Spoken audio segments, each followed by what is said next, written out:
Welcome to Flaming Freedom! Welcome all you gays and faggots and lesbians to the flamingest libertarian freedom show on earth. It's great to have you. Hello, Derrick. Hey guys, I am running a little behind today, so, like always. So I'm still setting up our little buttons and wheels and knobs, and I'm turning them. So talk amongst yourselves, and I'll get set up with our first guest. And my name is Joe. Steven Zeiler, coming from San Francisco, and we have Joe on the line. Yes, Joe Jarvis coming from Massachusetts, soon to be Pensacola. We don't hear you, Joe, but the audience does. So hey, how you doing? I'll get you plugged in just a second. Sorry about that. Wait, so the audience can hear me, but Oversight. You can't? We should hear you now. I'll try signing to you. Oh. Hey, yes, yeah. Sign language American works. Sign language. That works over radio. Not French Sign Language, by the way. We don't want any of that. Hey, so I go to like the gayest gym in San Francisco. It's in this old... Wait. Go to the gay... I'm getting some echo here. Say what?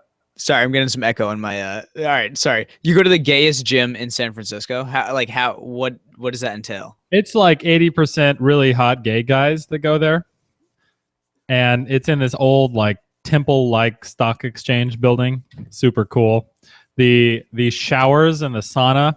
It's the hottest sauna around, and it's in an old vault where they used to store gold. Can you still close the door?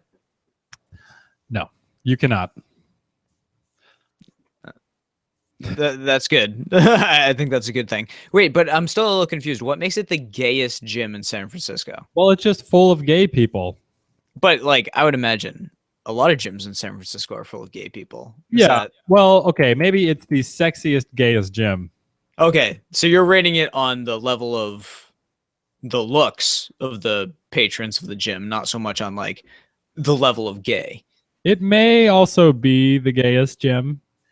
By percentage, you would think that the gay men would be most attracted to all the attractive men who are also gay. Yeah. Are there any Gaynarchists in this gym, or? I'm there. There's a guy who knows another Gaynarchist that goes to that gym. Really? Yeah. Haven't met him yet, though. Have you been working on that community in San Francisco, bringing it out of the woodwork? Oh yeah, I just got a new Gaynarchist to move into my house. Oh really?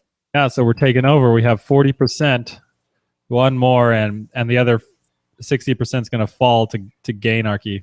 Did you just glance to your right when you said one more? In fact, I did not. Oh, is it? I don't think he can even hear us right now, can he? Derrick. Oh, Derrick, he can't move in here. No. No, he's too busy with Mama. What's her name? Satoy. Yeah. So Derrick has officially decided to stay there forever. No. And in fact, he's gonna. That's not true. I hate that. He's gonna move to You the. drank the Kool-Aid? I might start to be homeless, Joe. Honestly, that sounds like a better alternative. The homeless have it pretty good out here. They can live in the park. The weather's always nice. They could pitch a tent. That's awesome. You can always know where to visit me. It's not homeless though. It's baseline, Derrick. Right. Of course. Baseline, is that one with nature? I have to. I'm not even kidding. There is a certain element to being homeless that appeals to me.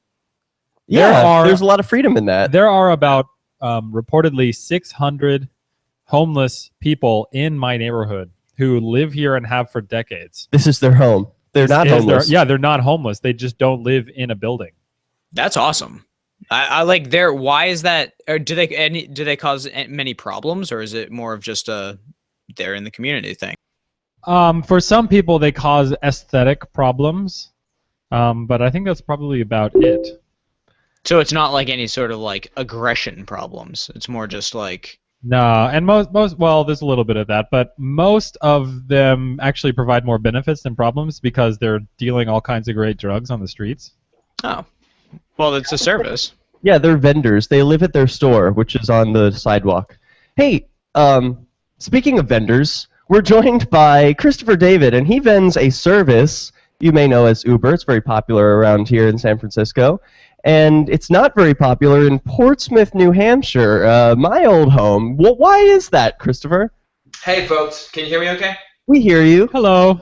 Sweet. Yeah, so we have a city council that wants more power, and they are demanding that Uber run all of its background checks through the local police department, which Uber can't do because then their driver information would be publicly available to anyone who fills out the form to request that data, whatever. So asking Uber to disclose that as a condition of operating in Portsmouth is like asking Coca-Cola to disclose the secret of Coke in order to sell Coke in Portsmouth. So it's ludicrous. The city council's like, well, we just want to ensure a level playing field, so you just have to do all of this stuff that you cannot do. Uber said it cannot do this, so it amounts to a ban. We're protesting it. We're continuing to drive, kind of daring the police to crack down on us, but we'll see what happens. So why are you such a criminal? Why have you dedicated your life to crime? All the cool kids are. I heard about this thing called a victimless crime spree. Sounded pretty cool. Yeah, wanted to get in on that. Well, I saw you've got a website. Is this your website, freeuber.com? That's the new website, .org. We switched that over from the Portsmouth version to that version there about 10 minutes ago. Oh, wow. It looks nice. Version that will take you to our community forum. You can read about what we're up to. We have been focusing on Portsmouth, and that's been successful so far, but we had the idea to take some of the tactics and tools that we've been using and make them available to drivers and activists wherever Uber is illegal around the world. And the big idea is that we want to pay drivers in Bitcoin that we crowdfund for every illegal ride that they do. So we're actually, I guess, pushing our crime international now. That's awesome. And you even have anonymous donors as well as named donors. You've got the Bitcoin address public for anyone who wants to donate here. We'll soon pop up a QR code of this on the screen so that viewers can easily donate. Sweet. This is cool. Hey, how long have you been fighting this? And what makes Portsmouth unique? I mean, I guess you say that there are other places around the world where it's illegal to operate. You know, what are some of them? Are they in the U.S. or are they outside? Well, Portsmouth, Manchester, New Hampshire, St. Louis just made headlines a few days ago. There's a couple of places. There's a map I link in that forum thread about a few of the places around the world, but most recently London, Amsterdam, and I think somewhere in Australia have banned Uber, or there's like some regulatory stuff they're going back and forth with where they're about to start cracking down on it. So London says you have to wait at minimum 5 minutes for an Uber. It can't be yeah. 5 minutes, or else it's Worst a inefficiency. taxi hailing service, which is competing with the taxis. Hey, what were you in the past? Were you a cab driver, or what was your profession before Uber? No, I'm a web developer and just do that freelance and like the idea of being able to drive and kind of get out from behind the computer. But to do things flexibly on my own time, I've not done any driving professionally, just had a nice car, figured I would give it a go. And I've been driving mostly in Boston until recently because it's been better money, but seeing the ban now in Portsmouth, it's like, well, I'm going to come back to Portsmouth just to kind of make that point. It'd be awesome if you used the Uber API to automatically send Bitcoin to everyone who drove illegally in a certain area. That would be cool. That would be cool. And hopefully kind of the Uber, I mean, I love the corporate Uber. They've been explicit in taking a stance of principled confrontation. And so hopefully they see what we're doing and integrate it into their business model, because they're definitely about kind of sticking it to the bureaucracies that want them to stop. Hey, Christopher David, we are about to come up on a trip to the free market. So if you will hold with us, we will be right back, and I'll put your QR code up on the screen. Thank you. SWCPoker.eu is Bitcoin Poker 2.0, where players can buy chips, play, and cash out anonymously with Bitcoin. No banking, just Bitcoin. Texas Hold'em, Omaha Hold'em, Draw, and many new games, including Chinese poker. SWC Poker gladly accepts players worldwide, and over 2 million hands of Bitcoin poker have been dealt at SWCPoker.eu. Bitcoin poker from the brand you trust. SWCPoker.eu. A congressman recently revealed that legislation totaling 2,900 pages and involving more than $1 trillion was available to members of Congress for less than 48 hours to study and consider. That's over 60 pages of legislation per hour. Do you think anyone read the entire bill? I'm Jim Babka with DownsizeDC.org. Consider a proposal buried in a 3,200-page, $388 billion bill, which would have empowered committee chairmen or their agents to examine Americans' tax returns. When this horrible provision came to light, no one claimed to know how it got into the bill. One congressman questioned said, "I didn't write it, I didn't approve it, I wasn't even consulted." If your attorney represented you this way, he might be disbarred. But this is how Congress represents you every day. That's why DownsizeDC.org has created the Read the Bills Act. You can force Congress to read their bills before they pass them at DownsizeDC.org. Here's a chance to do a little activism while you're cruising Facebook, Twitter, or Google+. Between the LOL cats, the recipes, the hot girls, and the inspirational sunrise memes, Free Talk Live's posts pass by your newsfeed. Like them, comment. It gives us more exposure. If you don't see our posts, click like at facebook.freetalklive.com and then hover over it to click Get Notifications. It's an easy way to spread the ideas of liberty a bit further. I know you're busy, but you can spare that 1/10 of a calorie it takes to click on something. facebook.freetalklive.com. This is your Robertson Roberts Brokerage Daily Precious Metals Update. In early trading Thursday, gold is $2 higher at $1,118 per ounce. Silver is up 11 cents at $14.70 per ounce. Bitcoin is trading at $236 US. This is a great time to buy on the dips. We have plenty of Australian silver spiders and kangaroos in stock. Give us a call, 800-874-9760, or visit us online at rrbi.co. Now that you've found the Liberty Radio Network at LRN.FM, you may want to help expose others to our great programs. To assist you in doing so, you'll find resources at promote.lrn.fm, including details on how to get a free bumper sticker, quarter-page flyers you can print out and distribute, banners for your website, as well as files that will allow you to make your own custom banners and graphics. Visit promote.lrn.fm and help bring new listeners to the Liberty Radio Network. That's promote.lrn.fm. Why did you move to the Shire? I moved here to the Shire because there's other people around who take liberty just as seriously as I do. I moved to the Shire because I saw videos of people challenging authority and thought that I could get support myself. It called to me, like, do this, right now. I wanted to be around people like me who got it, and once I got here, I knew there was nowhere else that I wanted to be. I've always wanted to change the world, so I moved to the Shire to join people who were actually working towards doing the same thing. The people here are awesome, loving, and positive. It was for the adventure and for the feeling of something important is happening here, and I just wanted to come to sort of be part of that. Visit ShireSociety.com to read and sign the Shire Society Declaration and learn the reasons why, if you love liberty, you should immigrate to the Shire. Plus, self to the Shire map at ShireSociety.com. That's ShireSociety.com. If you enjoy LRN.FM, please contribute to your favorite shows via their websites and become an amplifier at amp.lrn.fm. That's amp.lrn.fm. Gayest show ever.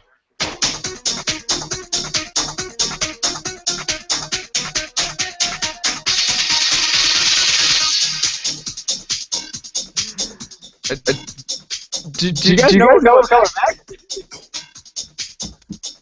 Welcome back to Flaming Freedom, segment number 2. We're chatting with Christopher David of Portsmouth, New Hampshire. He is an Uber driver, but an Uber illegal driver. An Uber bandit. Yeah.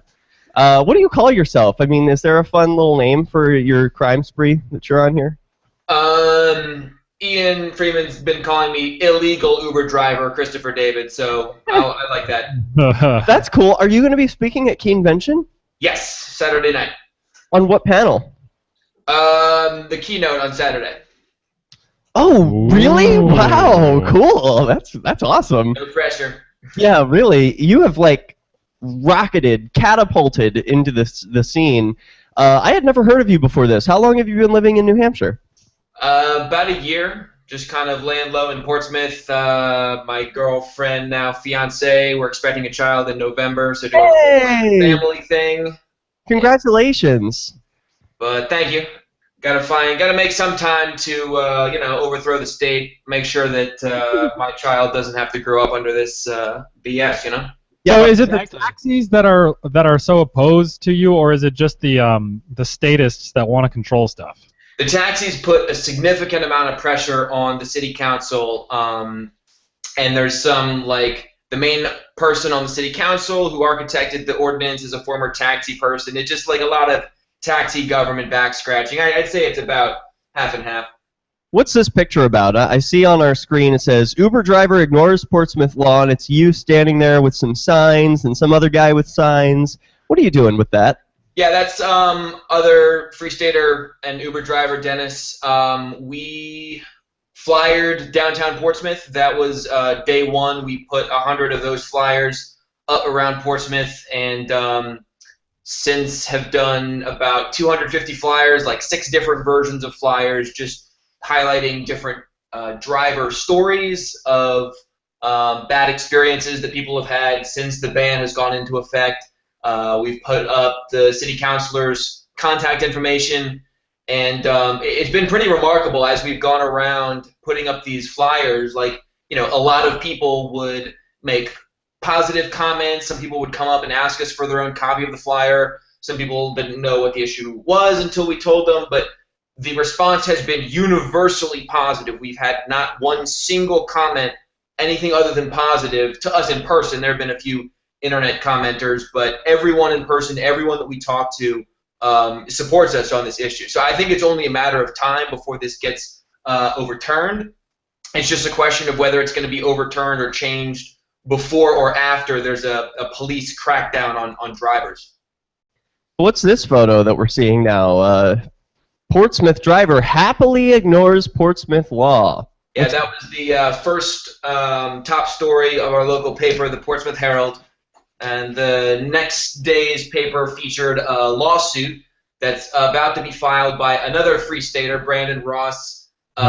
He reached out to me on Facebook and said that he thought that the ordinance could be challenged. Some of, I think, the background check provisions he thought superseded state law in some way that it wasn't supposed to, and he asked if I'd be interested in being a plaintiff and suing the city. I said absolutely. So that was the top story the next the following day. I said I hadn't heard of you before, but that's not true. As I'm sifting through your profile pictures, stalking you, I noticed you're talking about Bitcoin in this photo. What's this about? Yeah, that was back from February. That was testimony in Concord on the bill HB, I think 552, the Bitcoin for Taxes bill proposed by my friend Eric Schlein, who's also a Free Stater, in the State House. And that bill recently, like last week, we went for the work session, and they kind of killed it, but I think they're bringing it back anyway. So that's a bill that may or may not go through this session, but it's got some support, that bill that would require New Hampshire to accept Bitcoin for taxes and fees. Is Portsmouth, New Hampshire's North Korea? Ooh, North Korea. I'd say it's our California kind of. Like, it's nice. It's nice to go there, and it's got nice things, but it's kind of like it's just got that like liberal government-y feel sometimes. But we're working to change that. Oh, they're not liberals, first of all. So, do you plan to raise your kid from jail? Yes. and what's They'll have Skype, but it'll be minimum security, virtual reality by then, who knows? What's your girlfriend think about? I mean, fiance, wife. What is it? What does she think about all this? What's your significant other think about all this? Well, she doesn't want me to be arrested, but she recognizes the importance of this fight, and she supports me in wanting to stop things now rather than let them continue to get worse. You're here. Do you accept Bitcoin for your Uber rides? Can people pay you directly and cut out the Uber altogether? Yeah, if they ask me, I'll gladly turn it off because Uber takes a 20% cut. So if someone wanted to pay in cash or Bitcoin, I would just shut it off and I would give them like a 10% discount so that I'd make an additional 10%. No one's asked me that yet, but I should probably put one of those like signs in the back of the car saying, hey, if you want to pay in Bitcoin or cash, let me know. Hey, I discovered an awesome hack with Uber where you could pay with Bitcoin. There's this company who you can send them Bitcoins, and then they'll hook their corporate credit card into your Uber account. So I've heard of that. Yeah, you pay with Bitcoin, and it like adds money to your account, and then you just use their credit card. But Uber still gets the 20%. Maybe we can create something where there's no intermediate party. Hey, so what's the next step? You said Brandon Ross is suing their pants off. You might be charged with a fine. I mean, have you been charged with any crimes so far? No. The police have said that for the next week to 2 weeks, they're just doing kind of like they're gathering information. So the taxi cabs have been all over the place, kind of stalking Uber drivers. I had one taxi cab person write down my license plate information the other night, and they're sending that information to the police. The police are like collecting it and stuff. And they say that after about 2 weeks, they're going to begin proactive enforcement. We don't know what that means. Wow, you must be really scared. It's not like you have your license plate on the front and back of your car or anything. It's like, not like it's a very public information. So what do you drive anyway? Kia Optima Hybrid. Cool. All right, that's good. Do you crank tunes? Do you have like a Bluetooth for your passengers? I love it when drivers I put on Pandora, usually Kygo or some like nice soft trance stuff, and yeah. So, well, what's the conversation like? Because the people in Portsmouth, when they're coming from the bar late on a Saturday night, they must know that, like, damn, there's only one car on this screen. Like, why is there only one? Or you know, what do they say to you about this? My first ride after the ban was this like older gentleman who like the first words out of his mouth getting into the car was, "Hey, I heard Portsmouth banned you guys." I was like, "Yes, I'm now breaking the law." He's like, "Attaboy!" Like, and then he just started just swearing at the city council, just like F-bombs, just unrepeatable things about those stupid politician scum. So everyone who's been aware of it, maybe like 40% of people knew about the ban or whatever. They're all like pissed off and supportive of us, and then the other 60% were just unaware that someone would try to ban this. They're like, what? Well, Christopher David, that's all the time we have. Thanks so much for joining us on Flaming Freedom. The website is freeuber.org. Send them your Bitcoins. Keenvention is coming up fast, October 30th. Yeah, thank you so much, Christopher. I really appreciate it. No worries. Thank you, guys. Thanks for your service. Worms. I'll put the QR code up on the screen again for those who want an opportunity to donate to this awesome cause. I think gotta stop those monopolists. Yeah. This is the funny thing where certain people that don't understand how oppressive the government is, like you said, it'll come to these things and then they'll suddenly be like, wait, what? They're trying to ban this? Like, it's such a good thing. Why? And it's like, you don't get it. It's not about what's good and what's bad. It's about the government is fucking retarded. You don't get it. It's for your safety. All right, yeah. Gentlemen, friend me on Facebook if we're not friends. Great to meet you. Goodbye. Cool, will do. Thanks again. Adios. Keenvention.info for more speaker announcements, or look for our page and event on Facebook. That's keenvention.info. Man, all we have on this show is criminals. You know that IT can be frustrating, but it doesn't have to be. I'm hearing the commercials right now. Reliably, predictably, and on time. Rootwork Infotech helps businesses achieve always-on reliability. Their nerds know business and can meet your needs. To prove it, they'll give you 30 minutes on the phone with a senior consultant for free to answer any of your IT questions. Just go to Root. Not much. IT/FTL. Hanging out, doing my thing. Got a nice book signing on Saturday in Westboro, right next to where I work at a bookstore called Tatnuck. Cool. Do you want to plug that? But it's an effort to move 20,000. What? You should plug that. Understand it's about. Yeah, definitely. I'll plug that. Yeah. Okay, cool. And, are you doing a reading or anything? No, but actually, I might be. I might start going to like open mic nights. So what do you think of that idea? Do like a little excerpt. Yeah. Yeah, that would be awesome. That would be great. You would blow people's minds. You think so? What like excerpt would you think would be a good one? The one about adapts. The introduction to adapts. Wow, yeah, that would be a good one. To just get them thinking about some sort of like way to fund things. Yeah, or like the introduction to how the roads work, or maybe how the arbitration services like collaborate with each other to. Do you think I would just like lose people? Like some people are there like just like to hear people play the guitar, and then if they start listening to something about the way something like relatively complicated, would they just be like meh? Kind of just. Mostly important that you reach like that one or two people that actually care and matter. That's true. Yeah.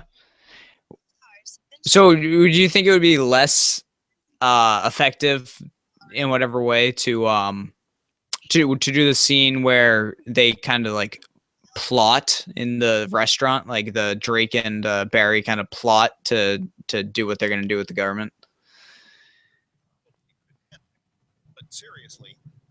I don't know. I think it depends on your audience. Most people would probably think like, "Oh, that's ridiculous."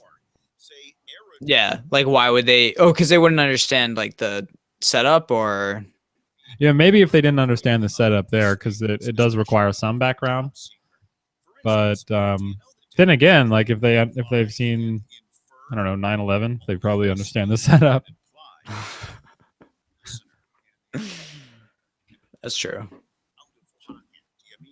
I think anything, it would be a constructive exercise for your own mind. Yeah, that's true.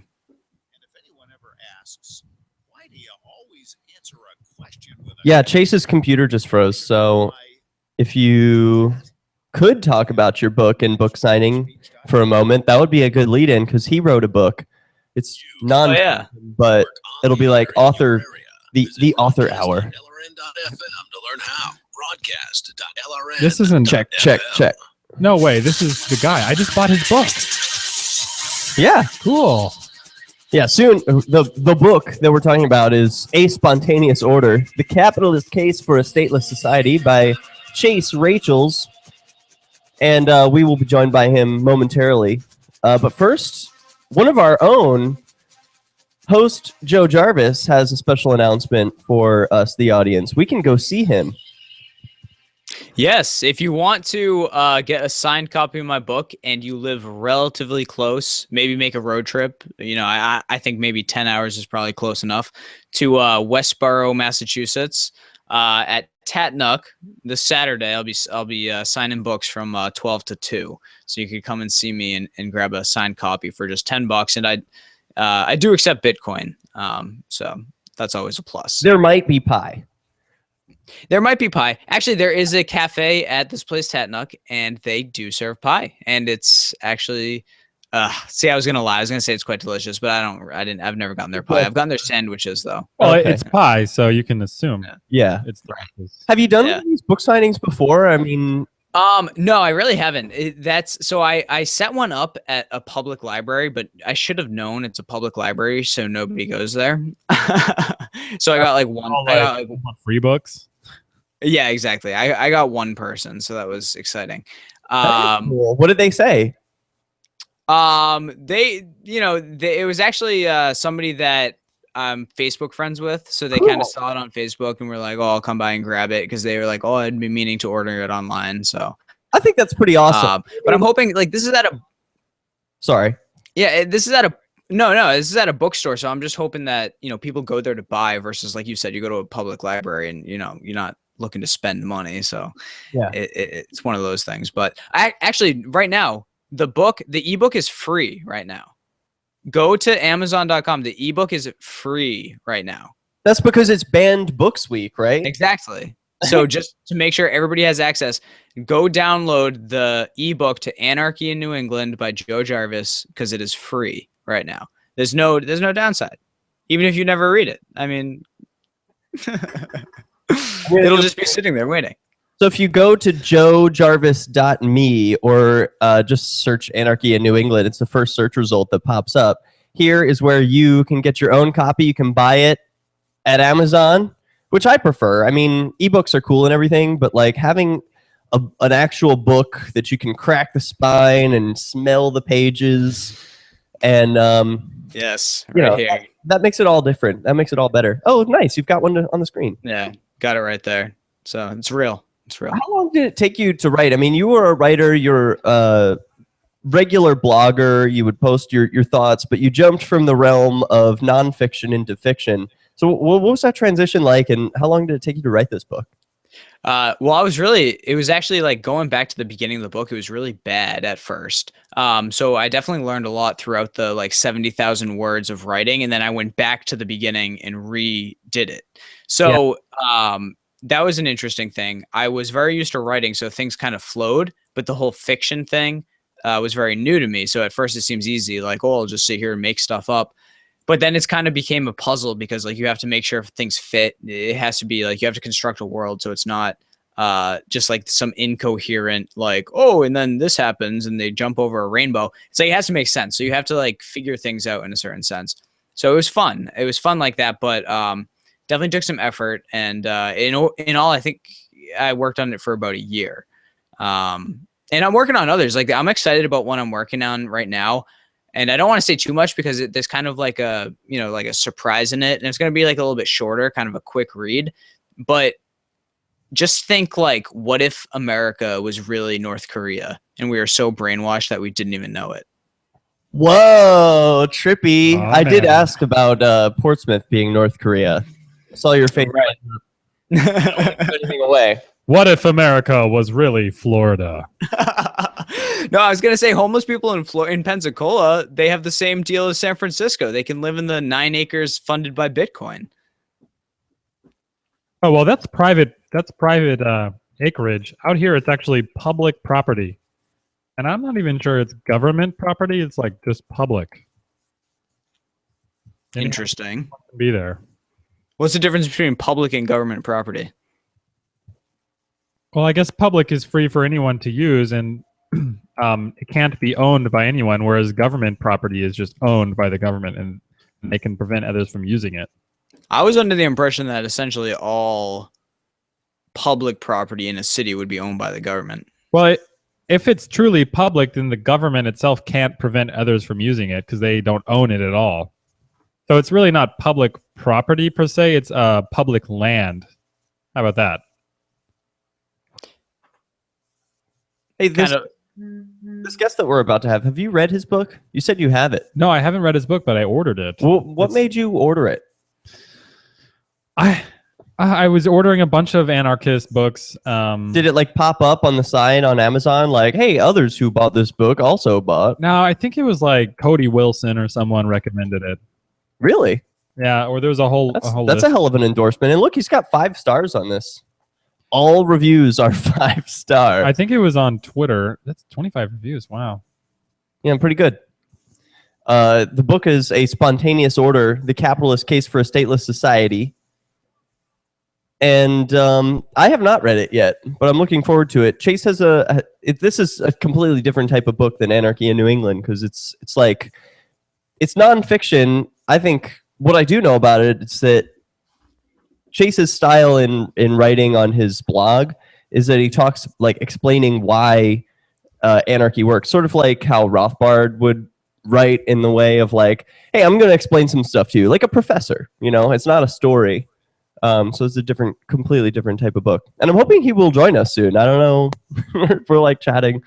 Yeah, I haven't read that either, and it does intrigue me because I always think it's cool to lay out how it would work. There's so many questions about how it would work that it's difficult to tackle all of them. And I feel like if it's like, I need to read it too. Actually, I haven't read it, but if it's organized in such a way where it presents this in a new way or like a way that people can understand, that's great. Like, I wonder if I sort of feel like, I know everything about anarchy. I don't need any explanation. So like, do we ourselves have any questions about what a stateless society would be like or how that would work? I think we can come up with some. I mean, when you have a principle, you can apply everything to that principle. So that's why we have that feeling like, oh, we know how it would work. But anyway, I think a lot of interesting things that I'm thinking about recently is how are we going to transition from a stateless society, and like which wealth has been properly acquired versus acquired via the state and its proxies, and who deserves to have their wealth confiscated and whatnot. Hey, who deserves to have their wealth confiscated? What's going on, Chase? Hey, how's it going? Sorry for the technical difficulties. Hi, Chase. I'm going to confiscate all your wealth without your permission. What do you think about that? It's already happening to me, so, you know, what's one more person, right? Yeah, I'm only going to take a little bit compared to the state. So welcome, Claiming Freedom. It's good to have you with us. You're looking well. You were on the show like a year ago, so welcome back. Thanks. Yeah, it's been a while, hasn't it? Yeah, and you wrote a new book. It's called A Spontaneous Disorder. No, A Spontaneous Order. That's it. So what's the book about? Give us your pitch. Oh no. Chase was telling me earlier that his computer froze when he tried to join this hangout, and now we just have his gorgeous face staring lovingly at us. He's been a victim of a drone strike. Yeah, it's just lagging for some reason. That's fine. Yeah, I did just finish a book, A Spontaneous Order, The Capitalist Case for a Stateless Society, and I'm pretty excited to promote it. So, are you the incarnation of Rothbard? Are you like the anarchist Dalai Lama? No, I wish though. That'd be pretty cool. No, you know, in fact, the book itself isn't really very much original arguments per se. It's more just synergizing all the best arguments that are out there in a very accessible way, not so kind of scholarly and over your head, but in a way that pretty much anyone could pick it up. How did you get 25 five-star reviews with nothing less than that? Did you have to point guns at people's heads, or, I mean, you gotta give me your secrets. We'll find out on the other end of this trip to the free market. We'll be right back. This is Flaming Freedom with Chase Rachel's A Spontaneous Order. Anarchy. There comes a time when you need custom embroidered or screen printed apparel for your business. Yeah, I guess so. Or special. Thank you, Mark. The free market is trying to sell us embroidery. The only other book I've ever seen that had all 5 stars is the Linux Programming Interface. Wow. It's basically the best book out there. Well, there you go, Chase. You've got the same endorsement as Linux. Pretty good. Awesome. Pretty nerdy. Awesome. Yeah. There's a nerd feather in your cap. Yeah, that's true. Yeah. I've never even actually used Linux before. I want to make a bottom lower for you guys. Yeah. I could draw that up real quick. You want one, Joe? Yeah, you could make mine say, "Will suck dick for book sales." Oh, nice. Okay, I'll do that. And Chase, do you want one? Same. A bottom what? A bottom lower. Like, do you want one that says Chase Rachel's will suck dick for book sales? Oh no, I probably shouldn't do that. But yeah, that's cool. Just leave my name on there if you want. That's cool. Okay, I'll put your name. We'll compromise. Just the name, no dick sucking for book sales. No, we'll meet somewhere in the middle, and I'll just say Chase Rachel's will suck dick. That'll be okay. Oh jeez. No, I actually need to get your book. I saw that. It's one of those things. It's like, it's so hard to get like action. It's like you see something, you want to do it, and you're like, oh, I'll do that later. Like, I wrote a book too, and I try to promote it, and it's just, yeah. I'm jealous of your 25 5-star reviews. Oh yeah, I mean it's. Well, you know, and I haven't even really done many interviews yet. It's just mostly Facebook advertising, and I'm fortunate enough to have access to a lot of Facebook pages. So that's really helped me out a lot, to be honest. That's cool. Do you do you wake up every day and do it? Like, do you wake up every day and start in post, or are you more kind of when the mood strikes you? No, just when the mood strikes. You know, you don't want to spam people with advertisements. You know, they kind of get annoyed by that. Yeah, that's true. I posted, I was like added to a new group, and I posted something in it, and I'm like, hey guys, I'm an author, like this is my book, and somebody was like, cool, but like don't spam us. And I was like, this is the first time I've fucking posted in this group. Like, I just got added. People are really sensitive, yeah. But it's crazy. That's pretty cool though. I think like I'm like I admire somebody that can write a book that's more like explaining how it would all work. Like I wrote fiction about it to try to show people how a society could function, and I've written plenty of like articles on my blog about like how it would function in the real world, but I've never kind of. Did you assemble articles into a book, or did you start from the outset, like writing the book? No, I just started from the outset. It was definitely from the get-go a concerted, deliberate effort to make a complete product, a book.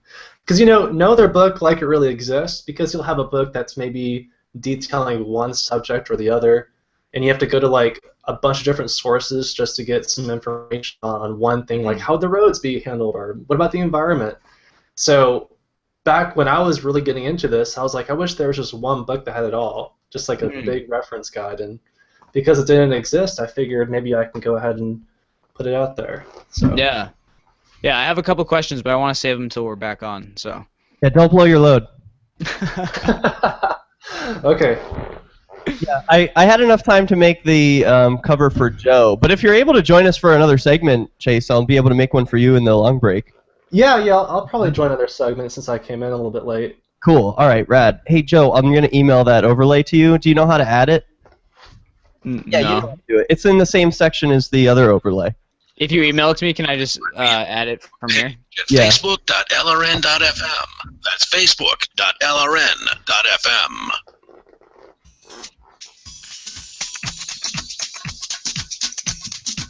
Welcome back to Flaming Freedom. Our guest is Chase Rachels, author extraordinaire. I don't know if you still associate yourself with the Blue Ridge Liberty Project, but you are the co-founder of that, so that's worth mentioning. And but you have a book. It came out June 8th of this year, and right now, is this true? It's free on Kindle Unlimited? I guess so, yeah. And on It Prime, is. you can borrow it for free? What does that mean? Honestly, I've never even used that function before, so I don't even know. All right. But yeah, if anyone wants to even, I think there's a copy of it on Google Drive for free even. Well, and of course, I'm not going to enforce any sort of IP BS, so. Well, we got to get the socialists reading it now, so, Oh, yeah. take the handouts. So, but if you're an ANCAP, or if you're just a capitalist friendly, buy the paperback edition. You can get it at Amazon for less than $13. It's pretty good. Yeah. So, Joe, you were saying you had a question that you were saving for our guest. Yeah, so I was kind of, I have all these things in my head, like how great an anarchist or ANCAP society would work, because I think it would. How did you decide to lay the book out? Like, what is the progression? Did you split it into sections about, one's about the roads, one's about security, or did you kind of go at it in a different approach? No, I kind of took it piecemeal, and so each chapter goes over a particular issue. Like, one chapter will be about describing what's the libertarian ethic, and not just what it is, but like a rational proof for it. Another one will be going over property, what it is, what it isn't, and then contracts, what are enforceable, what aren't enforceable contracts. So the first part of the book is really kind of laying the theoretical foundations, and the second part of the book is more so applications. How does all this theory apply to how roads might be provided more ethically and more economically in a free market society? What about law and order? What about the environment, how it'll be protected? What about national defense, quote unquote, or what about education or poverty, etc.? So that's kind of the position I took. I figured if each chapter was dedicated to a particular issue, it'd be a lot easier for someone who didn't want to really read the whole thing. They just wanted one simple answer on a particular topic just to go straight to it. So each chapter is fairly self-contained. So, but did you say Anarchy for Dummies? Yeah, in a sense, it is actually A reference for the rest of us. What's that? It's like the tagline for the For Dummies book is a reference guide for the rest of us. It seems like it's something I could keep in my bookshelf, and then when I'm having an argument with someone on Facebook, I just flip to the appropriate page, and bam, lay a smackdown of Chase Rachels. Yeah, that's exactly right. And really, it's not even so much a really basic book. What I wanted to do was take a book to where any person could read it, any layman, but also bridge the gap from the layman to the kind of scholarly, really sophisticated arguments that deal with more of the gray areas that a lot of us is dealing with when we're trying to answer questions. So it's really bridging that gap between the layman and the scholar. Would you say it's more philosophical or applicable, or were you saying that it was split into two sections? Like, Well, like one. It's a lot of philosophy, it's a lot of ethics, but it's also a lot of economics. It really, because you can't really talk about one without the other if you want to make a comprehensive case for this. And when I said the two different parts, I was just kind of referring to the book. You can kind of think of it as being the first half, maybe third of it, going over the theoretical foundations, and then the second part applying them to particular complex social issues like roads or the environment or poverty, etc. Do you offer any political actionable solutions?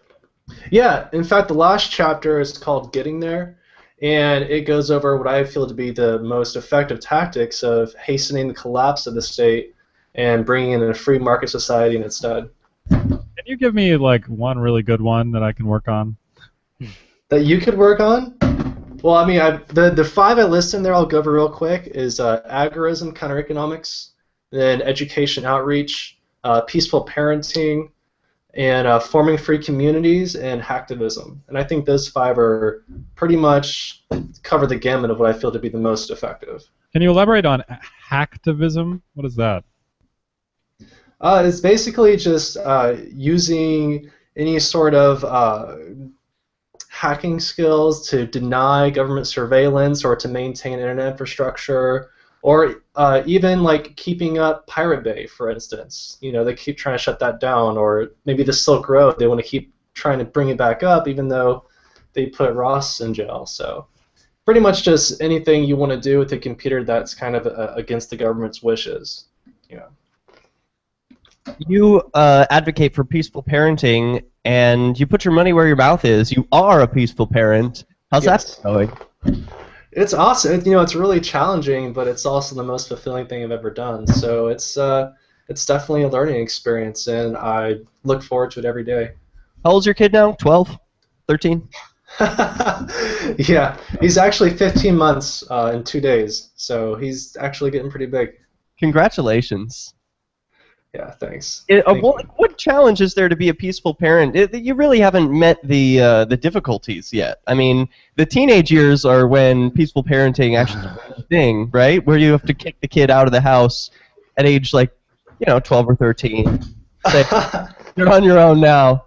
Well, you know, there's actually, it might seem kind of counterintuitive, but there's actually a lot of times to where it would be easy even now just to, scream at my child or even want to hit them. And a lot of people do hit their child even if they're like just 1 year old or 1 year old. So it's like you'd be surprised how much peaceful parenting applies, not just more so in the later years, but even in the very earliest years. In fact, it's probably the most important in the first few years of life because those are the most foundational. Informative. Mm-hmm. Hey, are you and your significant other state married, or are you involving the state in your relationship? No, we're not. No. Why not? I mean, that might change in the future if we need to for whatever legal reasons, but if we can avoid it. Legal now. What's that? I heard straight marriage is legal in the U.S. Yeah, no, I mean, if we want to get something with insurance or some sort of loan or whatever. You don't need the state. Yeah, if we can avoid it, we'll avoid it. That's for sure. You got a forward from Stefan Kinsella. That was cool. Oh, yeah. I love Steph. He and I actually correspond quite often, and I was really happy and thrilled that he was willing to actually do that for me. What did he say about you? Did you copyright this book? Are there any IP demons around it? In America, from my understanding, copyright's automatic, so you can't have a book that's not copyright. But I'm never going to actually sue anyone for IP infringement. In fact, if people want to rip the copy of it or burn it or just spread it around without paying me anything, that's totally fine. I mean, I still benefit from the exposure, so go ahead. Would you be interested in adding a BIPCOT no-gov license to your book? So that what is that? It's free to use for anyone except government agents. Well, I want government agents to read it too because maybe they'll actually learn something and quit the government or be helpful insiders for us. I don't know. Or feel the shame of being banned by your book and switch over to the good side? Yes, that's probably a very small chance of happening, but yeah, that's it's worth keeping in there. One of the things that comes up a lot here in Silicon Valley is patents. And I want to know how patents would work in a free society, or how we transition from a world that has them to a world that doesn't. Because a lot of companies, even legitimate companies that hate patents, say, but we need to get them defensively. Yeah. What do you think about that? Well, in the hypothetical free market society, I imagine there, like you said, there wouldn't be intellectual property rights, and people would have to use any sort of voluntary or ingenuity in order to quote unquote protect their unique technology or trade secrets or whatever, what have you. They couldn't use threats of force or force itself in order to keep others from benefiting from certain patterns of information. How do you market your book? I do Facebook mostly, probably, and also these interviews like I'm doing right now is one way. I've gone to several bookstores locally, and I've actually had one of them pick it up. There's a local anarchist bookstore here, in fact. In Asheville? Yeah, in Asheville. Yeah, and I'm trying to get published by a more traditional publisher. Right now, it's just self-published through CreateSpace. Is that pretty easy to set up? CreateSpace? Oh yeah, it's really simple. The unfortunate thing is that a self-published book has a pretty bad stigma to most, mainstream bookstores and whatnot. So it's really hard to get the book out there. So check out your local anarchist bookstore for Chase's book, or buy it yourself online. What's the best keyword that people should search?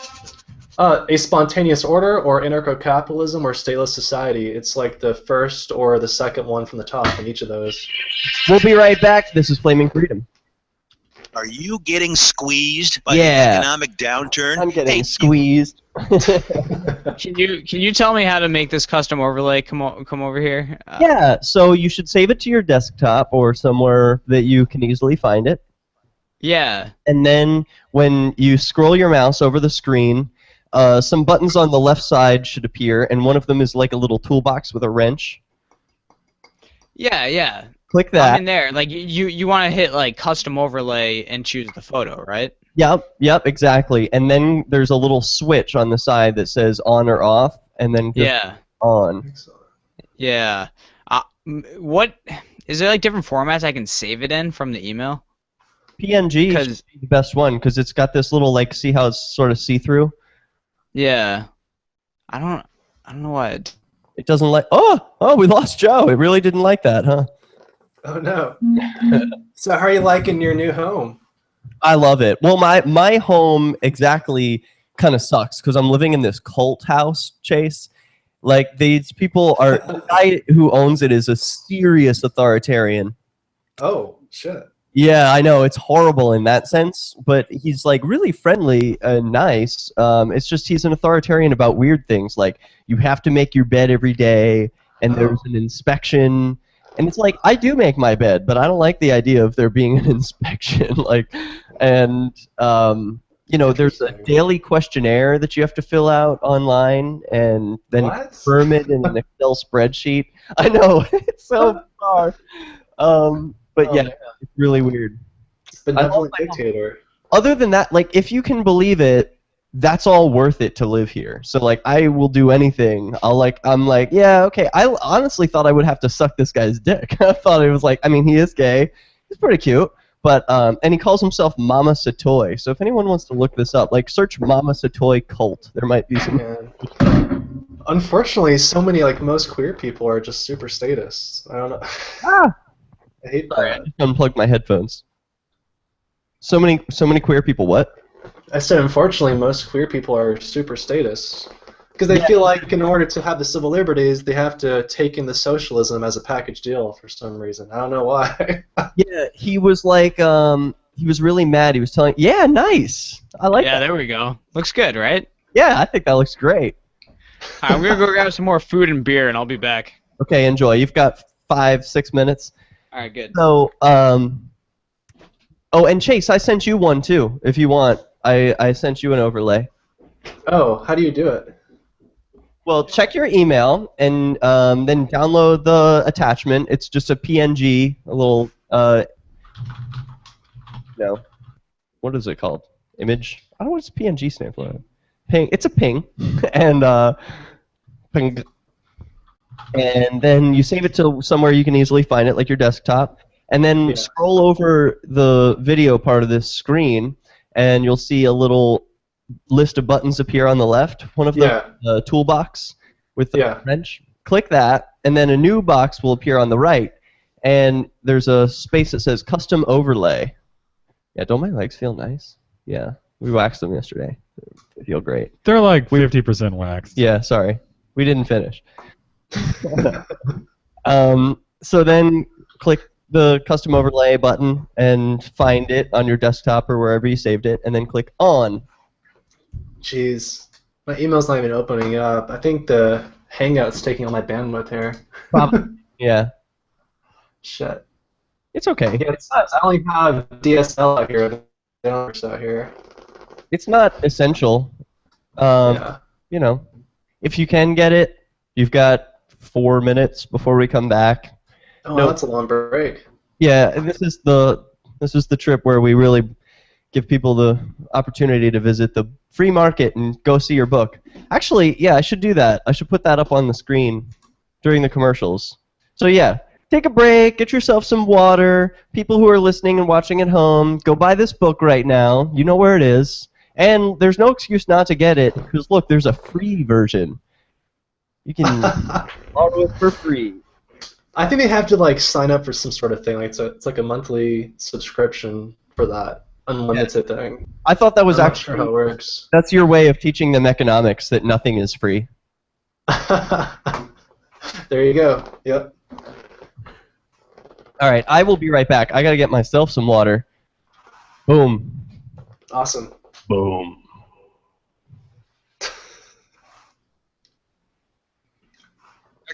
After consulting with the Attorney General and the Department of Corrections, I have issued a 37-day stay of execution while the state addresses those questions and ensures it is complying fully with the protocols approved by federal courts. The governor's executive order postpones Glossop's execution until at least November 6th.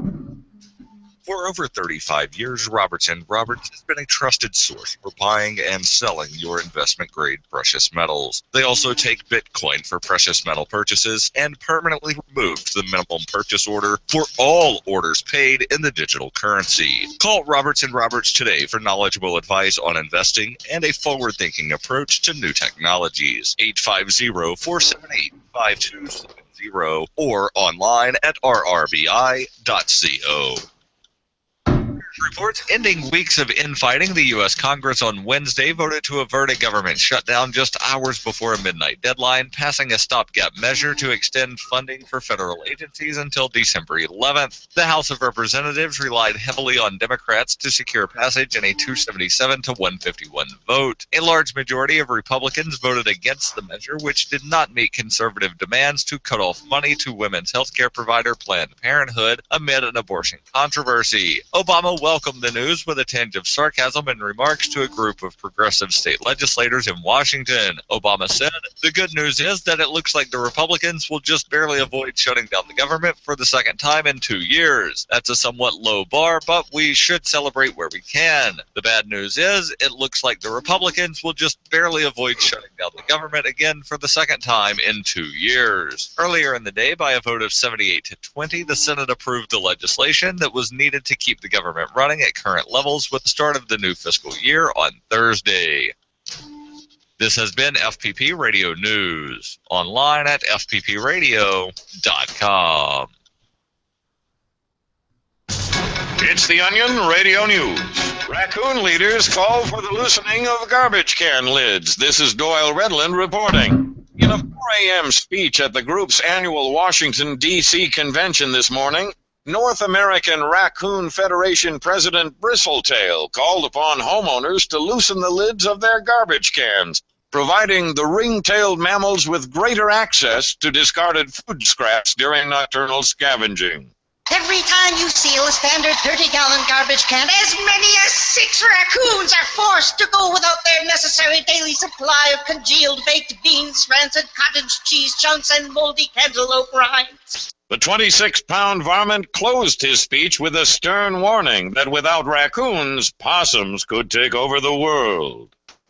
Doyle Redland for the Onion Radio News, online at theonion.com. This is the Onion News Network.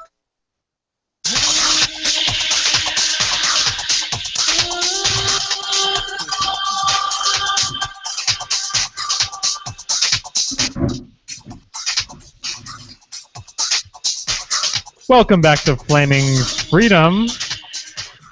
We are joined by 2 anarchist authors.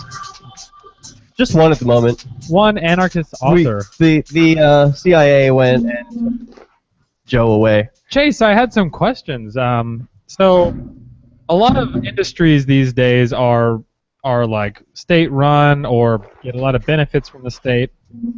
Like, for instance, GM, General Motors. It was bought by the state at one point. Like, it's getting all these subsidies. If we were to turn off the state today, who would get GM? Who would get GM? I have no idea. That's the cool thing about being an anarchist is that you don't need to have these centralized blueprint answers that, okay, everything's going to work X, Y, or Z way. Because that's kind of like an argument for statism and central planning. So the important thing to remember is what we can do is at least describe why whatever would happen in an anarchist environment would be much more ethical and economical than what's going on in the statist environment. So I really don't know how that's going to work out as far as privatizing all this public property, quote unquote. So, I definitely don't think that the shareholders of GM, having benefited so much from the state apparatus, really would deserve that. What do you think of the factories going to the factory workers and the distribution plants going to the people who run them?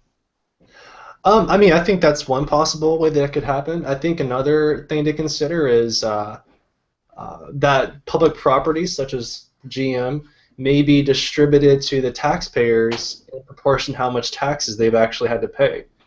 So you got to think of it not just the workers, but also taxpayers, the ones who are actually funding these subsidies against our will. So I think it would be just for them to get a share of that ownership back, if you will.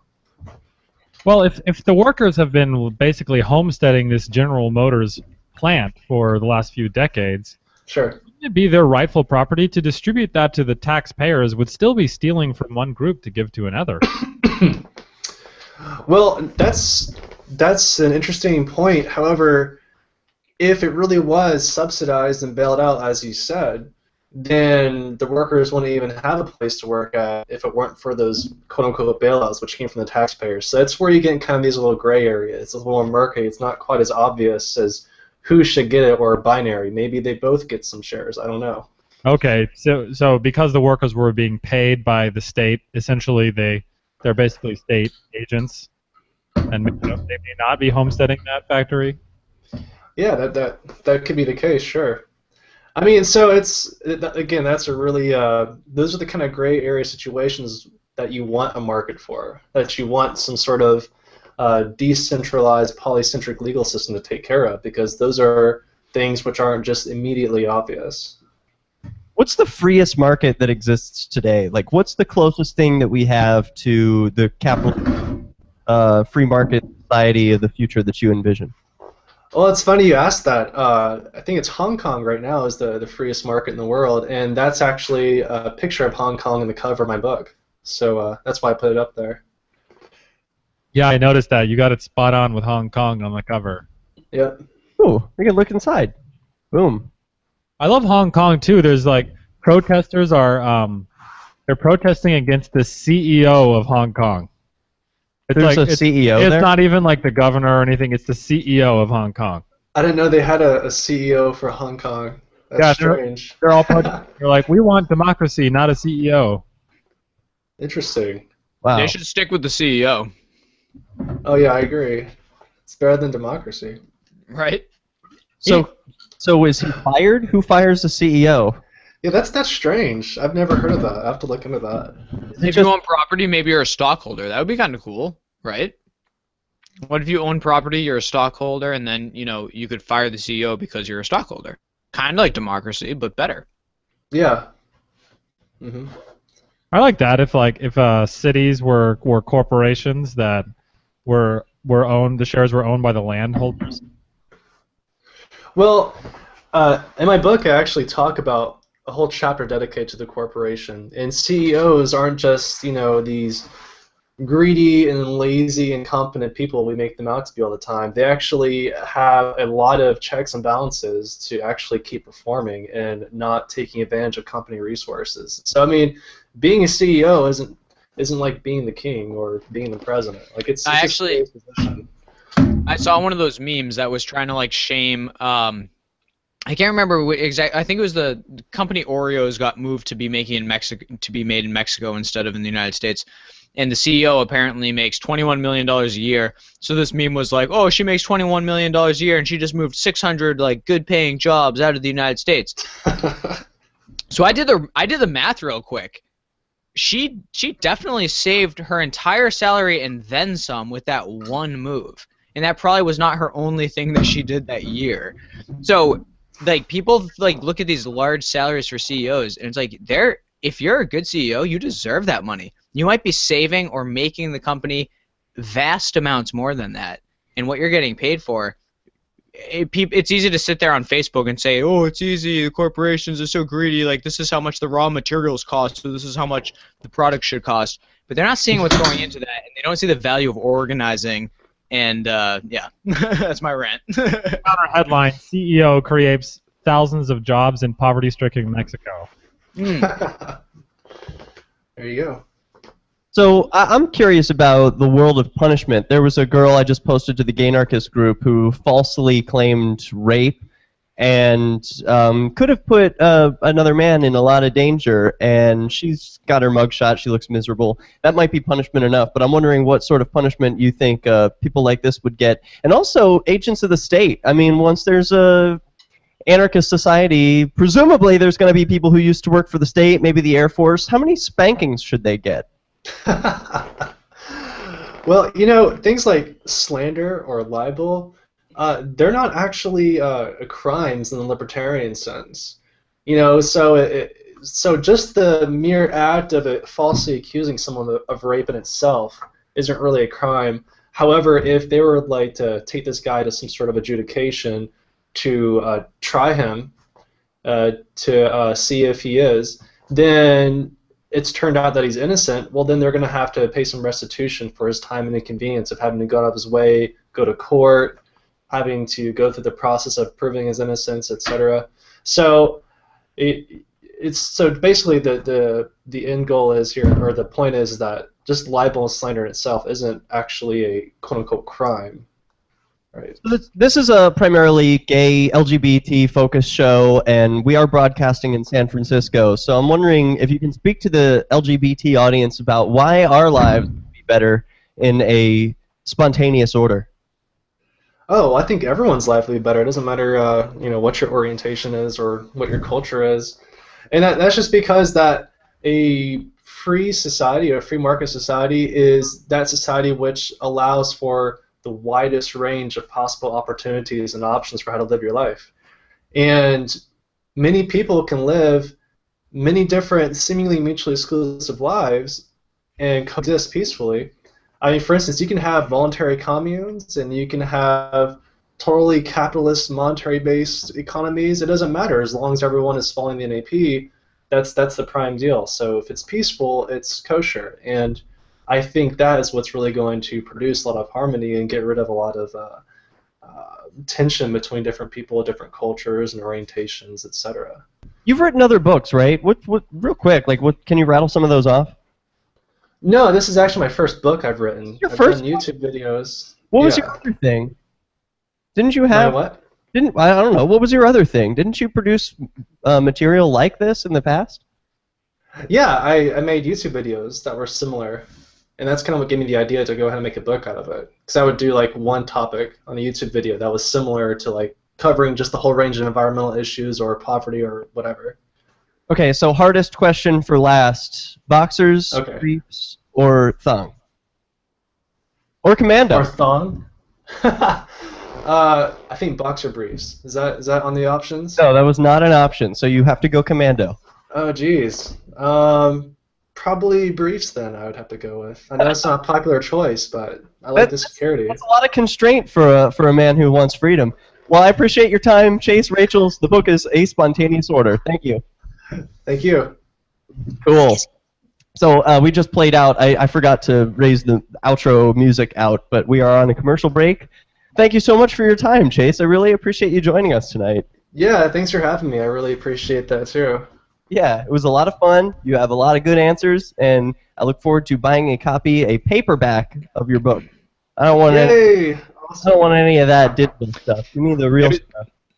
It was nice to put a face to the name, too. I see your post on Facebook, too, so nice to meet you. Yeah, I think I've seen you around, too, so that's good. I'm glad. Yeah, cool. Oh, the authors. Networking. What have you written, Joe? Sorry? What did you write? What's your what have you written? Anarchy in New England. It's fiction.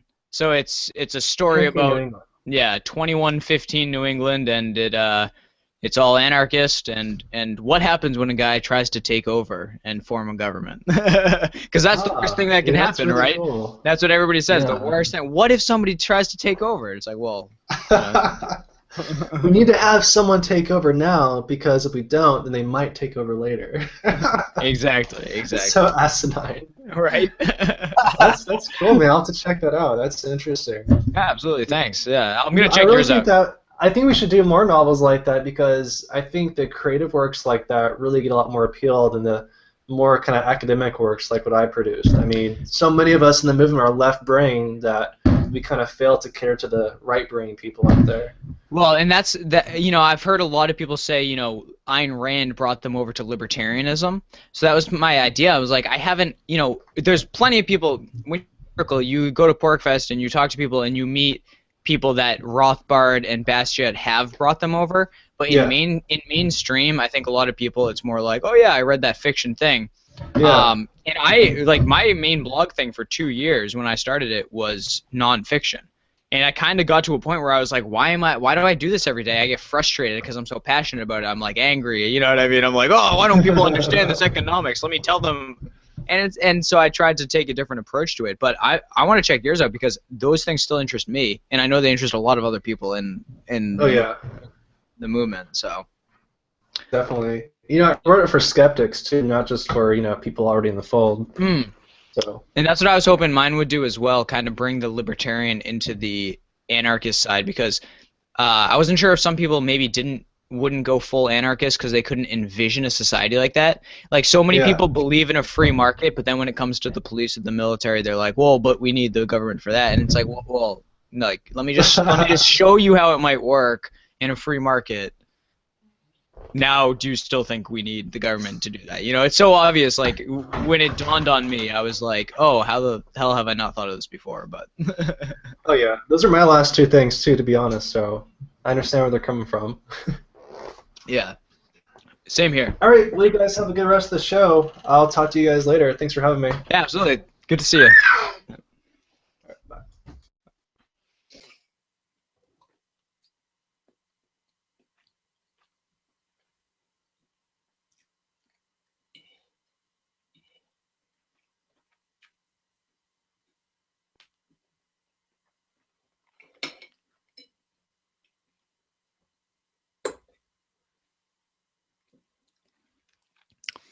I don't think you guys can hear me right now, but I kind of want to be one of those people in Japan who eats for a living on webcam.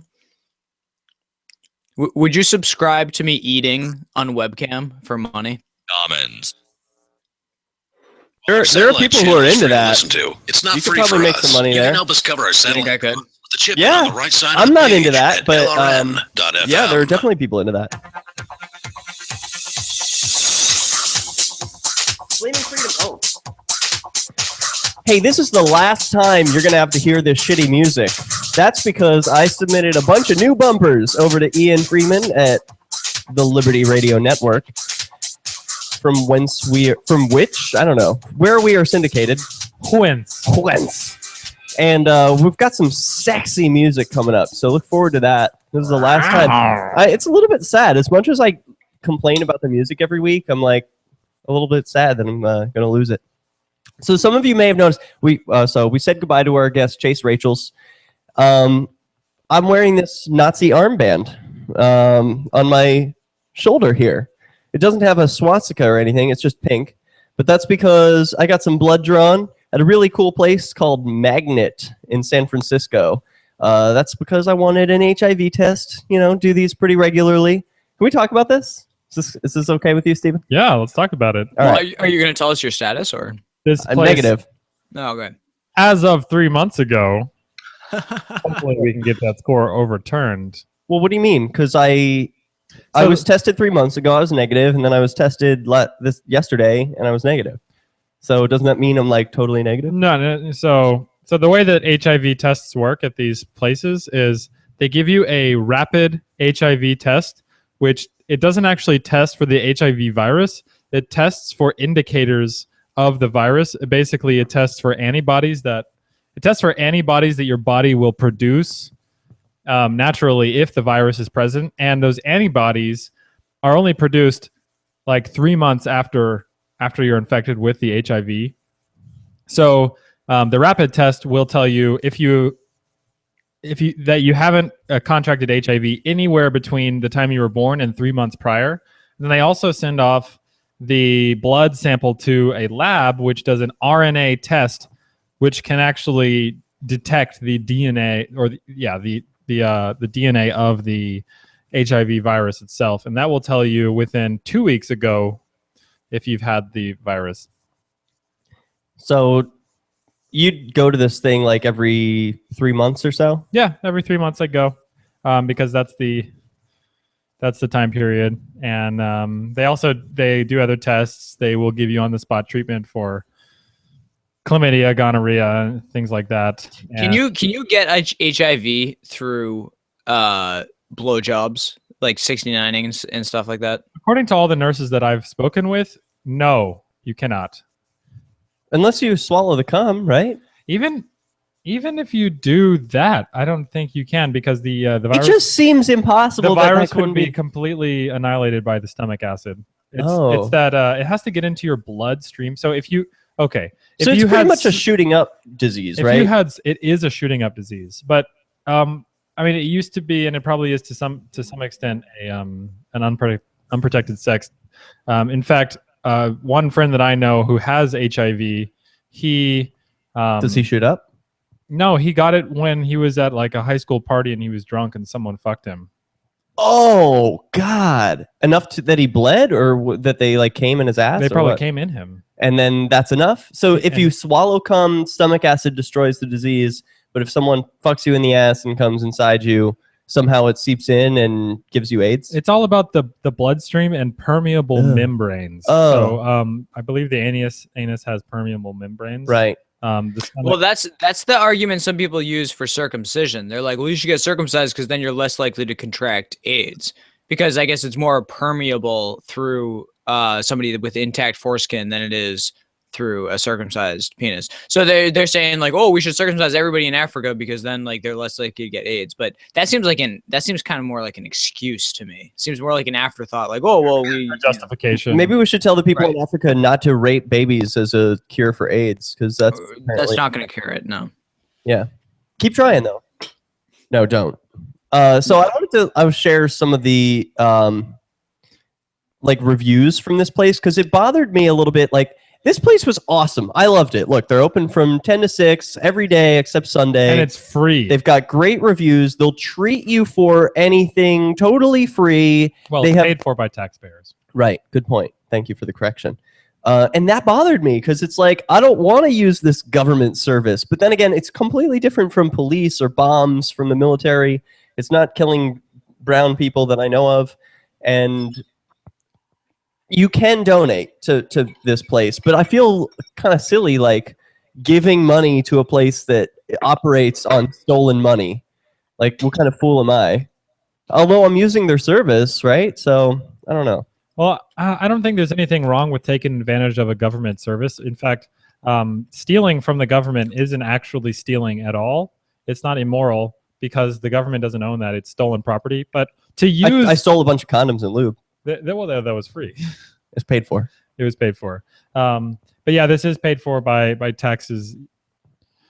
They had little... I've never seen this before. Maybe I just haven't been around the block enough. But they had little...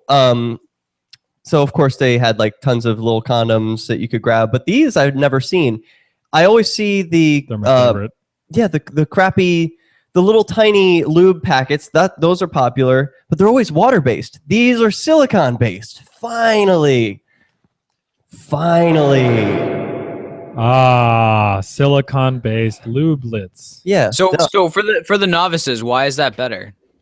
Silicone-based lube just feels better. There's like, I don't know, it's just a preference. Doesn't it last longer too? It's kind of stickier. I think it's less sticky. It lasts way longer, and the water-based stuff, I don't know about you, but it starts to become sticky really fast for me, and I always have to reapply. So like when I'm using water-based lube, it's like I might reapply lube like 3 times in a session, and with silicone, it's just once. It's just like, it stays the way it's supposed to. The other weird thing is I was really nervous because I was treated for gonorrhea. Wait a minute. Gonorrhea. when I went to this place, I wasn't showing any symptoms, but I heard that I had come into contact with it, so I was like, I might as well get treated.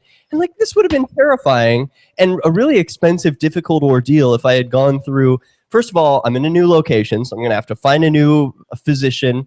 I'm gonna have to show them my health insurance, and if I don't have health insurance, that would be a big problem. I'd have to acquire some, and then schedule an appointment, which is probably going to be weeks away, sit in a waiting room that's probably not as cool as Magnet is, and then finally, get tested and then maybe treated. Magnet was just like, hey, you've come into contact with gonorrhea, or so someone said. Here's some pills and a shot, and here you go. Have a nice day. Was it penicillin? I don't know what was in it. I just let him inject anything into my butt. Okay, so this is the thing. Like, I was convinced. Sorry, what were you saying, Steven? 2 non-penicillin antibiotics. Non-penicillin? Yeah. Well, because like 6 years ago, I got a call out of the blue from like the government health organization in Massachusetts or whatever, and they're like, "You've come into contact with syphilis or whatever, right?" Yeah. So I'm like, whatever. I go through the whole thing, and I end up getting like the penicillin shot. And then I was kind of thinking about it, and I was like, I got tested for it, and they're like, no, you don't have syphilis. Like, you're negative. Like, you don't have syphilis. And then I got a call back, and they're like, well, you're negative, but you should still get this shot. Even though you're negative, like, there's a 90-day incubation period. It could still be incubating. If you get the penicillin shot, everything will be fine. Then I went to the doctor, and I, got the penicillin shot. But, I remember the nurse saying specifically, oh, yeah, we had to, order out for this penicillin shot. Or, it had to get shipped to us or something.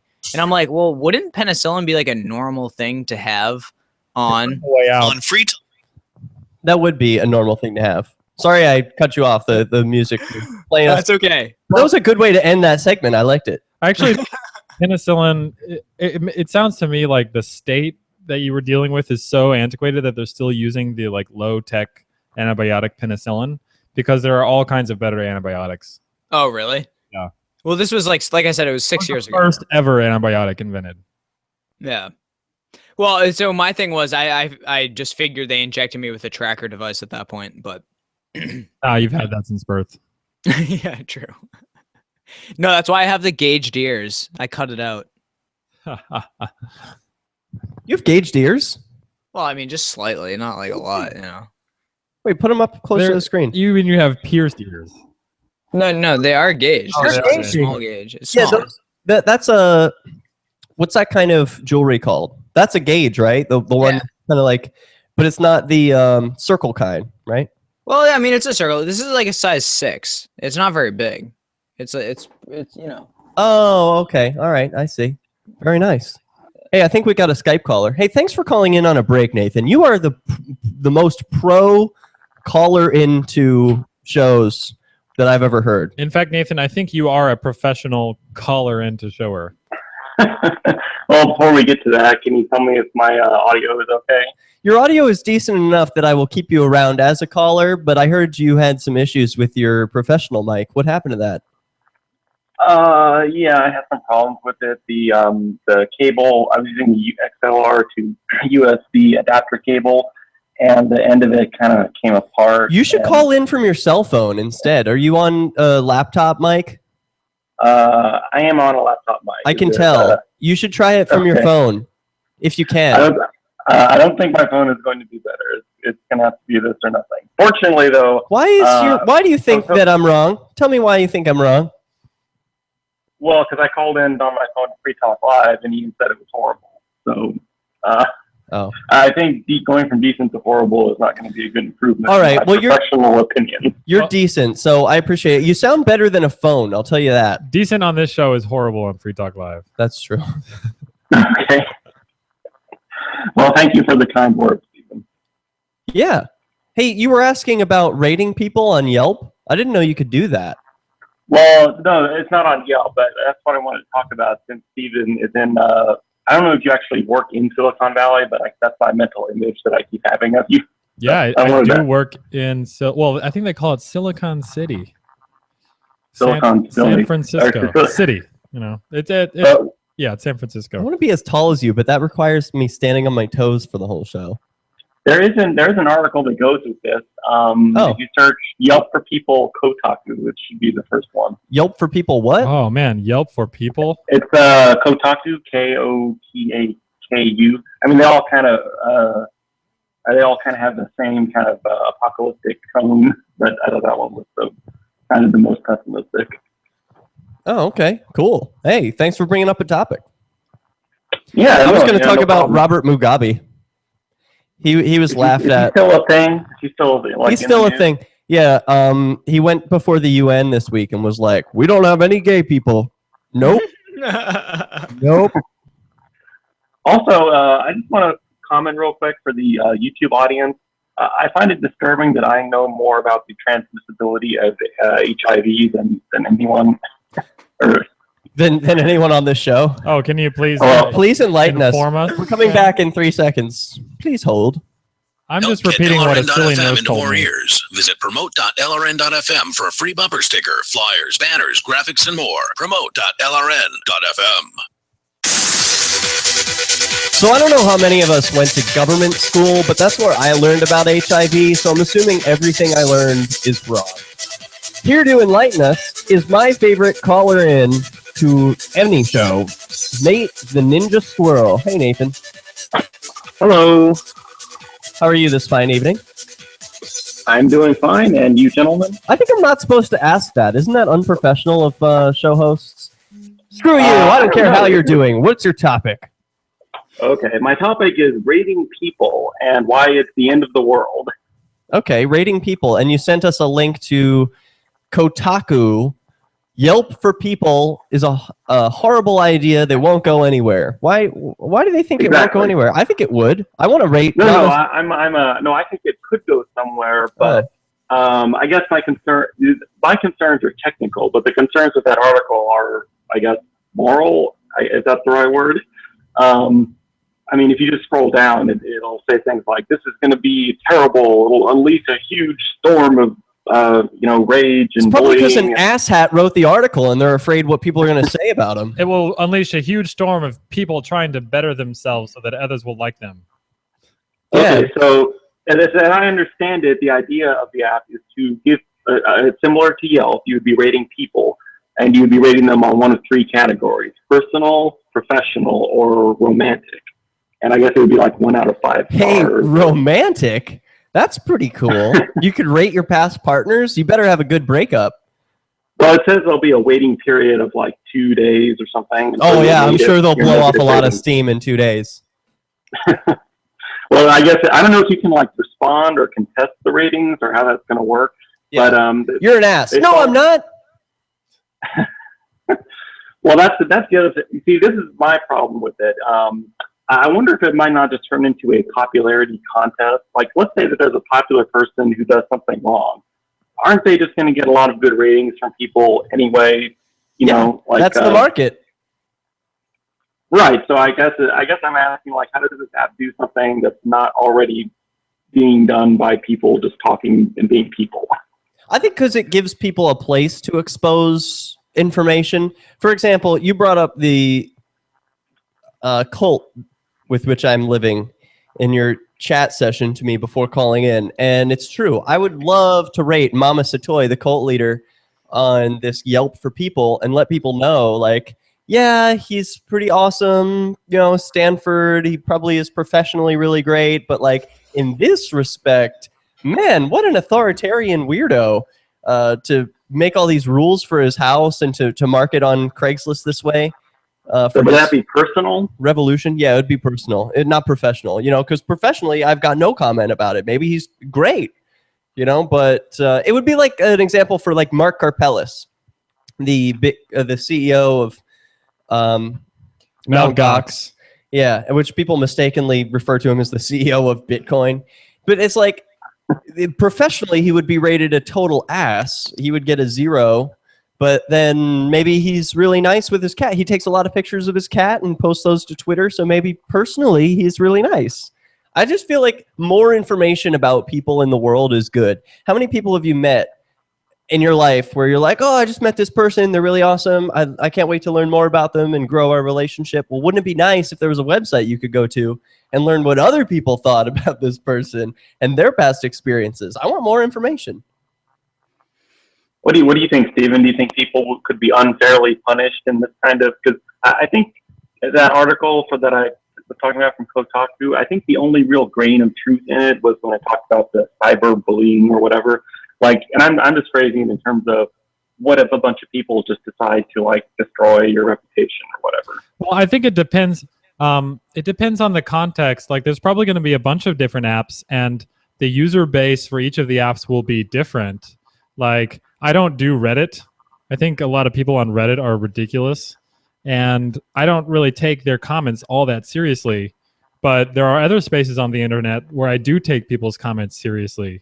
So, like, I don't know. I think people would adjust, and they would realize that some of these apps are biased toward some type of people, and they have a certain type of community who tend to rate people in a certain way, and another app might be might emphasize other things. Right. It's the same thing with Yelp already, because you'll go to a restaurant. I'll go to like a hole-in-the-wall Chinese food place that I love, and the people on Yelp will rate it as like 1 star out of 5. Because they're like, well, this is not up to my standards. This is just a hole-in-the-wall crappy place. But I'm like, yeah, but they make the best Chinese food, and it was really cheap, you know? So, but there are certain types of people who use these rating apps. So there's going to be, you know, yeah, I think you would take like a whole survey of what people say and then analyze it against the general public anyway. And like, general public is ridiculous. So, you know, you would factor that in, of course. And maybe it would get better over time, you know, as more people use it. Like, not everyone uses Yelp right now. Hey, this reminds me of Facebook, and Mark Zuckerberg has a recent patent for determining people's credit worthiness based on their Facebook friends. No way. Yeah, apparently it's way more accurate to determine someone's credit worthiness based on who they know and who they hang out with. That's kind of scary. I think that's great. It's my credit super transparent. Like, my credit's horrible, but it would be great according to this rating. Work, though, because I mean, what does that have to do with your finances? It means like if other people that you hang out with have nice jobs and they have a lot of friends and they're posting often and they have good finances, then you're much more likely to get that. Like, Derrick J has a great credit on the street. I got street cred. Right, on the street webs. But he doesn't even know how to do electronic finance. So no, he can't get a credit card. Yeah, I did just get one. It might be in the mail. Oh, good. Congrats. Yeah, finally. I mean, but what am I? I'm 26, finally getting a credit card. I feel like I'm so behind the ball on this. When I was a teenager, I told my grandma that I was never going to have a credit card because debt was no good and I wasn't going to have it. And I was so how does it feel to lie to your grandma? At all. I wasn't lying. It wasn't a lie. It was misinformed. Fair enough. So what? I don't know. Did you share your thoughts, Nate or Nathan? What do you prefer, by the way? Since you call in, I should call you by your proper name, Nathan. Oh yeah, Nathan's fine. Okay, Nathan the Ninja Squirrel. It's your turn. Oh, are we on break? Are we on break now? No. Okay, sorry. jumped Why the did gun you there a think we little. were on break? If you paused. Yeah. You don't like the idea. No, I do like the idea. I just not sure if it'll be practical because it just seems. I mean, for example, you brought up Reddit. Let's say that one day, I don't know, some lady offends Reddit with whatever she says, and they say, "Oh, everyone on Reddit, go on Facebook and rate, give a 1 star to this woman and I don't know, romantic, let's say." Then how are you supposed to look at the reviews of the people who actually have, like people like her actual ex-husband, for example? That would be more relevant than hundreds of anonymous Reddit users. I like this one objection that they make is like, oh, and you have to be 21 to use it. Have to be, in air quotes, because it's the internet and nobody knows if you're a dog. Yeah, the only requirement, at least right now, is, and it's not actually released yet. It's going to be in November, but the only requirement is that you have a Facebook account. This could be fun. Twitter was a lot of fun for bringing down people like the Pope and Justin Bieber. This could be an opportunity to rate people that we hate really poorly. So you think it might be mostly negative, and there won't be like, Mother Teresa on there getting lots of 5-star reviews? Like, no, it will be mostly negative. How many people at the preachers are like, oh, and go use Yelp and rate this church as 5 stars? I mean, it's so bad. I only review things when I have something negative to say. Yeah. I'm only like, fuck you. I'm never like, oh my God, I should go out of my way to, but I always rate people when they give good service. Like on Uber, if they're really cool and they offer me stuff and they like Bitcoin, Yeah. I'm like 5 stars. Yeah, kick off those other people. I want these guys. Well, this is something that we learned in when I worked for JCPenney. My managers would breathe down my neck about this. They would, because I was customer service. They said, if a customer has a good experience, they're very unlikely to share that with anyone, maybe like one other person. If a customer has a negative experience, they're likely to share that with 10 other people. Wow. Yeah, I guess I'm just thinking, like, whenever I order computer parts from like Newegg or Amazon, there's always lots of 5-star and 4-star reviews for the really good product. So maybe it's a cultural thing. Maybe it is. People. We'll be right back. People. That's the name of the app. People. It's made of people. Soylent Green is people. Hey, we only have one segment left, guys. This was fun. It goes so quick. Yeah. Yeah, that was maybe the most entertaining Flaming Freedom so far. You got some good guests. Good job. Hey, thank you. And we even lost one of our guests, so it worked out. Says Joe Jarvis will suck dick for book sale. Hey, we got a question. I'll buy your book, Joe. We got a question. We got another question from the chat. Lugosi asks Joe, and we'll have to answer this when we come back. How does a government agency call you out of the blue and say you came into contact with syphilis? What the fuck? Did they come into your house and inject you with syphilis while you slept or something? Yeah, so we were accidentally in your house, dropped a syphilis needle right into your hip. Oh my God. Do you want me to wait until we get back to answer this? Or Yeah, I'll repeat the question. We also have another one for you, Nathan. Is Nathan the Ninja Squirrel living underground in the sewers or something? He lives in a tree. Thank you. Yeah, because a sewer tree. I guess that's what it sounds like to the listener. That's not bad. Not Thanks, bad. Lugosi. Yeah. Nathan, do I know you from Facebook? No. Oh, okay. Nathan only lives on LRN. I don't fucking know. It seems what was I going to say? There's a seems like you could almost like turn that Yelp for people and thing into like rating family members. That seems like where it would get really dicey. Well, there was something called Agora List or Agorist List that existed for a couple of years. It was created by an ANCAP, and it was for rating other people within the community. Like, what experiences have you had with this or that person? And I found it to be a helpful resource. Most of those were positive reviews. Yeah, and even on this very show, like a while ago, we had Shire Dude, and he was talking about some of his experiences. Like if someone is treating their business partners or whatever in a certain way, you could have people rate that. And I guess the only concern would be, how do you know that the people rating them are the ones that actually had the business relationship. That was what that group sort of or website bombing idea was. I was putting forth earlier. Then maybe there'll be like a couple relevant reviews, and then like some big website like Reddit will flood someone's profile with fake reviews or whatever. Sort of like when a police station, somebody on a police station does something bad, and sort of like how their Facebook will be bombed with like negative reviews. Something like that. Except how would it actually?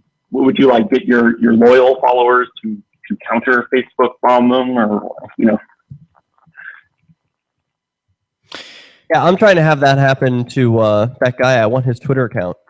I think it's interesting that they require Facebook. I think if they had Facebook and then they maybe triangulated with LinkedIn and then they had some other things, they would be able to tell pretty accurately who you are and whether you actually did have that business relationship.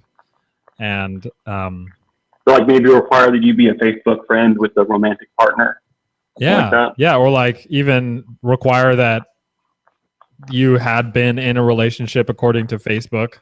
That's true. There could be even like algorithms to see like who you know in common to determine if that's legitimate or not. They have so much data available that they probably know more about us than we know about ourselves. And with that, we are coming back.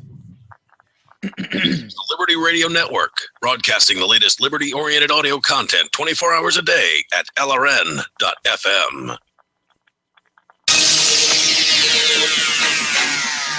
Just minutes remain in the final segment of Flaming Freedom. Hey, Nathan was going to correct us on our HIV information. Yeah, you haven't done that. But first, Lugosi in the chat room asks, how does a government agency call you out of the blue and say, you've come into contact with syphilis? What the fuck? Did they come into your house and inject you with syphilis while you slept or something? That's a possibility. I had also perhaps... This is Massachusetts, okay? So I almost hate to admit this, but it's kind of a good service. It doesn't have to be a government service. There could be plenty of private services, but you can call these people and be like, hey, I just found out that I have syphilis, and these are all the people that I hooked up with in the last 6 months. You give them all a call and tell them that they may have come into contact with it. I mean, I asked while I was on the phone, I was like, oh, like, so, I don't suppose you could tell me who said this about me. And they're like, oh, no, of course we can't tell you that. So, it's one of those anonymous things where you can call up and say, I found out that I am positive for this disease, and these are the people that you need to tell and make sure that they don't have it as well. Wild. Someone All right. might even be able to charge for that service. I would totally pay for that, to not be able to not have to tell someone myself. So, think of the hey, discomfort of having to make that announcement. Yeah, but the monetary incentive for some people, they'd be like, well, fuck it. I don't really care that much. You know what I mean? I think it could be better than the state. Rather than a phone call, I'd like a singing telegram. You have syphilis, and I can't tell you who gave it to you. So, Well, John, insurance companies would pay for it. Yeah. Yeah. Well, it probably was the government that gave it to me, though, indirectly. And if you don't make good on it, then they'll leave a bad review on your Yelp for People profile. Yeah. They're giving away syphilis-filled condoms now at the treatment centers.